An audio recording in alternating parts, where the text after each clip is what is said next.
जैसे मैं आपको बताऊं, मेरे साथ एक भाई सेवा पर था और बहुत एक्टिव, बहुत अलर्ट, हर बात में आज्ञाकारी। जी। जब ज्ञान सरोवर उस समय बन रहा था तो अचानक मेरे से आया कि भाई साहब, ज्ञान सरोवर में काम चल रहा है, मैं जाऊं? मैंने कह दिया जाओ। और वो स्कूटर उठाया और उस स्कूटर से जा रहा था। जाते जाते ज्ञान सरोवर की बजाय वो शांतिवन की तरफ मुड़ा ही। और जो मुड़ा तो एक बस आ रही थी, बस के नीचे चला गया। और उसका उस समय बहुत बड़ा एक्सीडेंट हुआ। जी।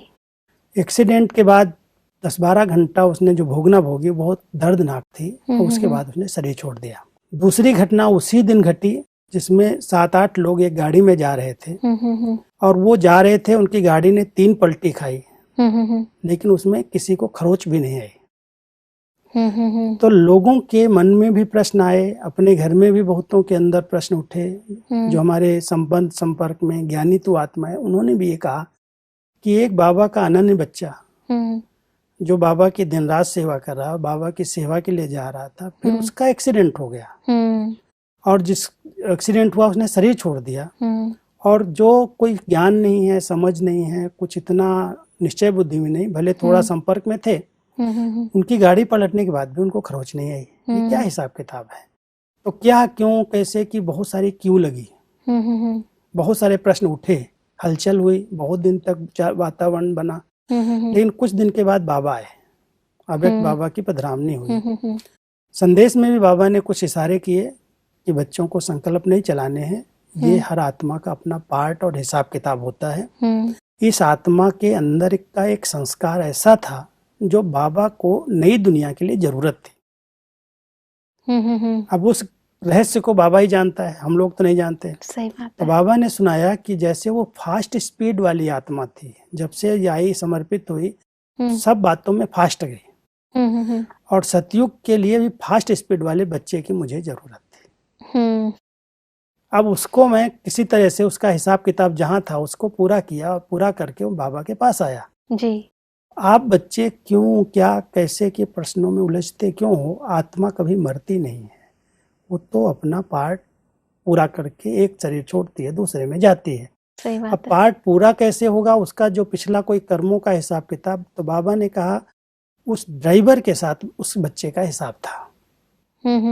वो उसका चुकतो हुआ, कारण तो कोई बना, और चुकतो करके वो फास्ट सेवा में बाबा ने उसको बुला लिया। इसलिए कोई संकल्प नहीं चलाओ। अब है बहुत समझ की बात, लेकिन जब तक ये समझ बाबा ने नहीं दी तब तक बहुत प्रश्न थे, लेकिन समझ दी तो फुल स्टॉप लग गया। जी। ऐसे ही कई ज्ञान के रहस्य हैं, अगर उन रहस्यों को हम समझ लें, ज्ञान माना ही समझ है। एक और कहानी सुनाता हूँ। अचानक कुछ हंगामा हुआ। जी। और उस हंगामे में हमारा सेंटर 4थी मंजिल पर था। जी। नीचे एक दुकान थी टायर की।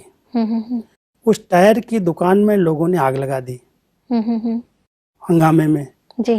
टायर इतनी तेज जले, जो हमारा 4थी मंजिल वाला सेंटर, जो बहुत सुंदर म्यूजियम बना था, बहुत अच्छा था, और वो उसके साथ साथ 4 मंजिल जल गया।